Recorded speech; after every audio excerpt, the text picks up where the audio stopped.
Boa noite a todos, sejam bem-vindos ao meu terceiro vídeo teológico, não é? Um vídeo que ele nos ajuda a refletir os ensinamentos e nos aproximar mais de Deus. Então, o texto de hoje está no Evangelho de São João, capítulo 6, de 35 a 40. O Senhor esteja convosco, Ele está no meio de nós. Proclamação do Evangelho de Jesus Cristo, segundo São João. Glória a vós, Senhor. Naquele tempo, disse para a multidão Jesus: Eu sou o pão da vida. Quem vem a mim não terá mais fome, e quem crê em mim nunca mais terá sede. Eu, porém, vos digo que vós que viste, mas não credes, todos os que o meu Pai me confia, verão a mim, e quando vierem, não os afastarei. Pois eu desci do céu, não para fazer a minha vontade, mas a vontade daquele que me enviou. E esta é a vontade daquele que me enviou, que nunca perca nenhum daqueles que me deu, mas o ressuscite no último dia. Pois esta é a vontade do meu Pai, que todas as pessoas que vê o Filho e nele crê, tenham a vida eterna, e eu ressuscitarei no último dia. Palavra da salvação, glória a vós, Senhor. Então, é um texto muito perfeito, com palavras de conforto, né? Isso que acalma a nossa alma.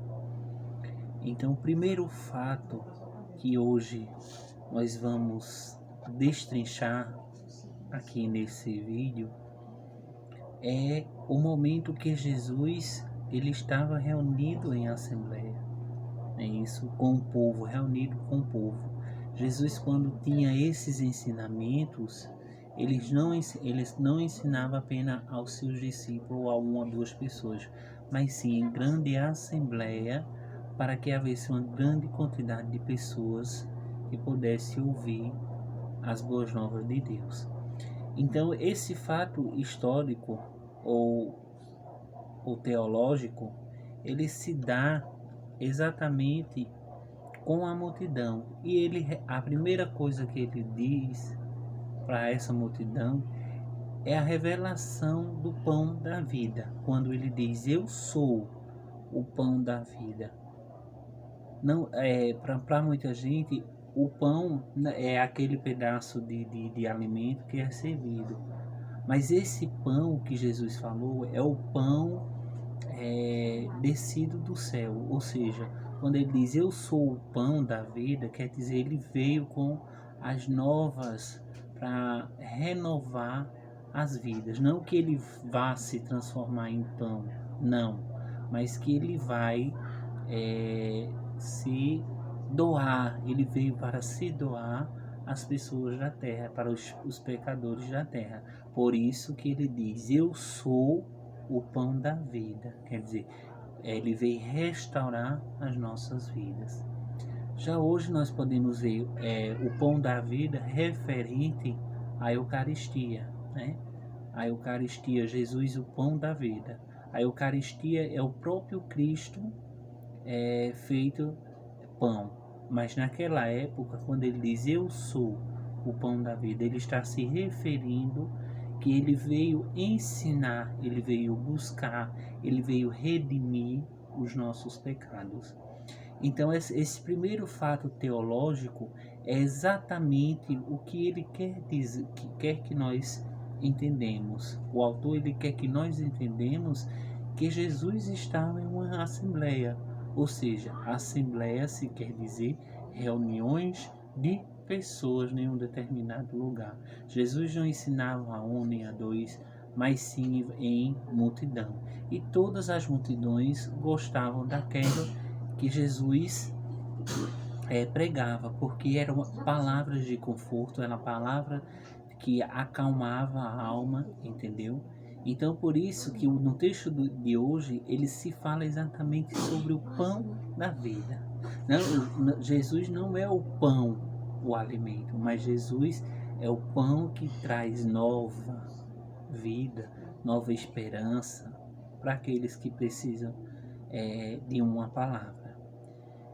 O segundo momento é quando ele diz assim: quem vem a mim não terás mais fome, e quem crê em mim nunca mais terá sede.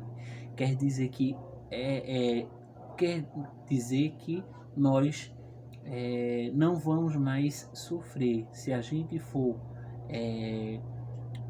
buscar a Deus. Nós não vamos mais passar por momentos difíceis e se reclamar, entendeu? Não que eu queira dizer que não vamos deixar de passar por grandes tempestades. Vamos sim, mas nós vamos ser mais forte em Deus, entendeu? Então ele diz nesse sentido: quem vem a mim não terá mais fome, quem crê em mim não terá mais sede, ou seja, não sofrerá mais em sua vida terrestre. Então, o que é que ele também quer nos dizer em segundo plano? Que nós devemos sempre buscá-lo a eles em todos os sentidos da face da nossa vida. Horas boas, horas ruins, nós sempre temos que buscá-lo. Embora que na maioria das vezes a gente acabe assim por preguiça ou por um motivo fútil de não procurar ele, entendeu?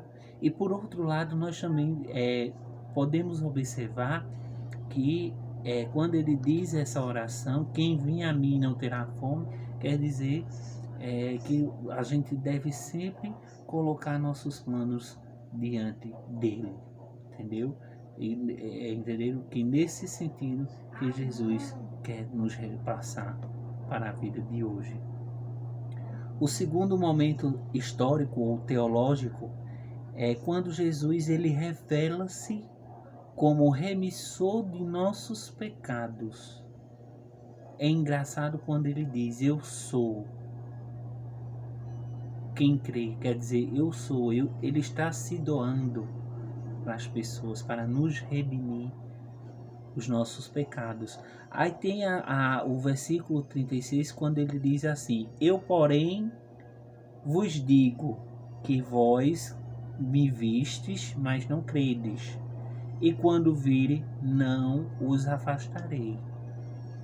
Pois eu desci do céu não para fazer a minha vontade, mas a vontade daquele que me enviou.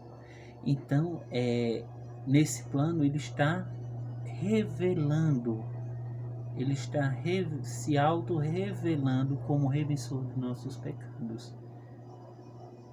A gente, como é um ser humano, homens, a gente jamais queria morrer por ninguém, não é isso? A gente jamais ia ser crucificado como ele foi. Mas o humano de Jesus também não queria, mas ele não estava ali para fazer a sua vontade, e sim a vontade do Pai. Ele sabia que aquela passagem que ele estava na terra era exatamente para pregar as boas novas do reino dos céus e também para preparar sua comunidade, seu povo, para o mais importante fato histórico de sua vida, que era a sua crucificação e também a sua ressurreição. Por isso que ele diz, a gente tem que entender direito, que ele diz assim: pois eu desci do céu não para fazer a minha vontade. Então ele deixou bem claro que ele estava ali, não foi por sua vontade, ele estava ali cumprindo sua missão. O que os antigos profetas diziam sobre ele, que o Filho do Homem ia ser entregue e no terceiro dia ressuscitar.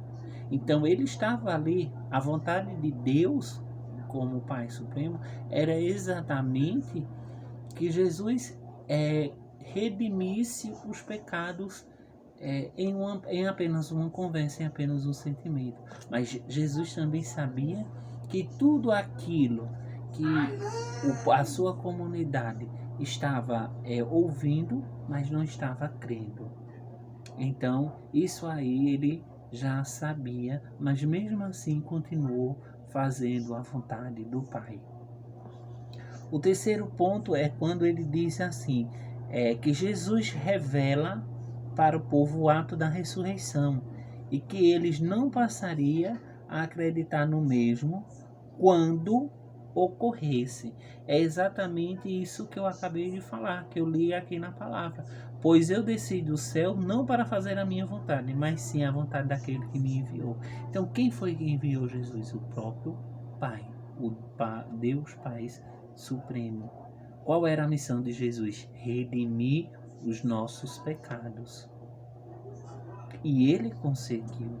Jesus, ele sabia que ele ia passar por todo esse processo em sua vida humana. Jesus era humano como nós, mas também tinha seu lado divino. O seu lado divino era o lado que sempre falava mais alto. É tanto que a palavra, a mais adiante, diz que ele pede para o Pai afastar o cálice dele. É o lado humano. Então Jesus revela para nós essa vontade do Pai. Que ele não queria naquele momento estar ali. Não era de vontade dele estar ali. Mas ele tinha que cumprir tudo certinho de acordo com os planos dos céus, de acordo com os planos do Pai. Então essa era a verdadeira noção, essa é a verdadeira, ou era a verdadeira intuição do Pai Supremo, encaminhar Jesus, direcionar Jesus para o povo. Entende? E neste sentido, saber que ele era o Filho de Deus, que através desses pontos, dessas palavras, desses ensinamentos, Jesus estava ali representando Deus na terra. O quarto ponto ele diz assim, que Jesus Cristo revela seu envio para a terra, cujo foi realizado por Deus Supremo, assim realizando as suas vontades. Então era dos planos de Deus, lá no Antigo Testamento, no livro de Isaías, que diz que o Filho de Deus, o Filho do Homem, viria para a terra. O Filho de Deus, o Cordeiro de Deus, iria descer para a terra e assim ter o papel no popular de redimir, de redimir a terra junto com Deus, ou seja, fazer uma harmonização do povo da terra, que é a criação de Deus, com o seu Criador, que é o próprio Deus Supremo. O quinto ponto, ele diz assim, Jesus revela os planos da salvação dos homens vindo de Deus. Esse ponto aqui a gente pode encontrar no versículo 39, que diz o seguinte: e esta é a verdade daquele que me enviou, que não perca nenhum daqueles que ele me deu, mas o ressuscite no último dia. Então vamos ver aqui essa revelação. Jesus, desde o início, ele revelou de como seria a sua trajetória. Não é isso? Ele falou da sua missão, né? Ele falou dos corações do povo, né? Que iam ver prodígios, sinais, milagres acontecer, mas não ia, no final das contas, não ia crer nele, né? Toda aquela palavra que ele ensinou, que ele proclamou, vai tudo diante por terra, porque os homens não acreditaram. Chegou um ponto do homem, nós seres humanos, nossos antepassados, não acreditar na palavra firme de Jesus. O quarto ponto, ele revela o seu envio, né?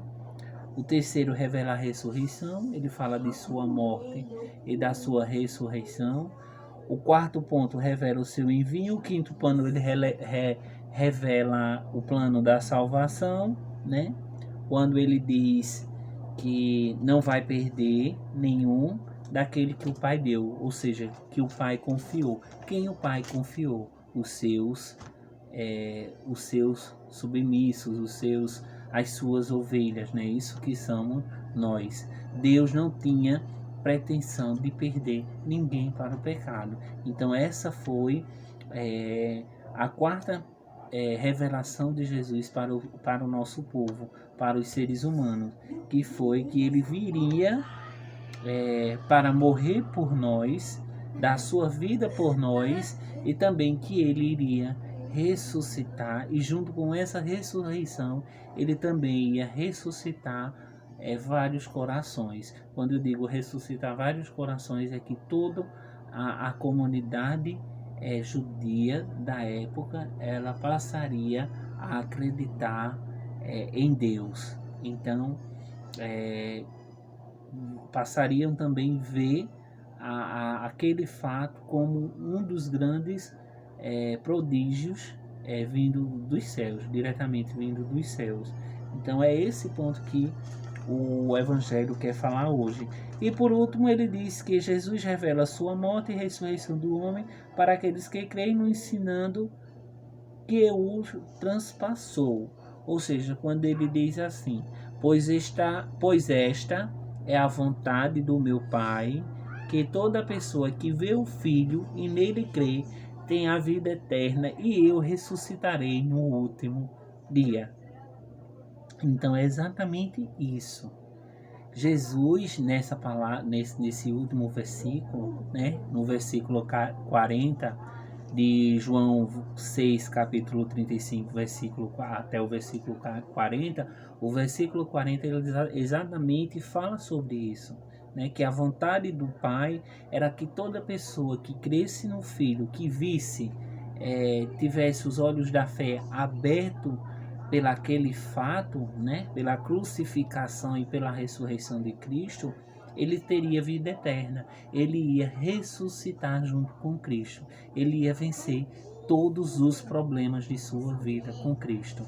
Assim também como Cristo derrotou a morte e retornou da mansão dos mortos. Então esse aqui foi um breve comentário bíblico, né, dos fatos importantes desse texto maravilhoso, né, que fala que Jesus é o pão da vida. Então, antes de a gente terminar, eu deixo para você que está assistindo se perguntar: quem é o nosso pão da vida? O que nós devemos fazer para que tenha esse pão da vida diariamente em nossas vidas? Como é que nós devemos procurar esse pão da vida? Nós temos que seguir os passos, aceitar a Deus, redimir nossos pecados, né? Tentar redimir nossos pecados, acreditar mais nos sinais e prodígios, né, de que está acontecendo, e caminhar com fé, mesmo não vendo nenhum sinal, mas sempre tendo fé naquilo que vai acontecer. Então eu espero que vocês tenham gostado, e uma boa noite e um grande abraço a vocês.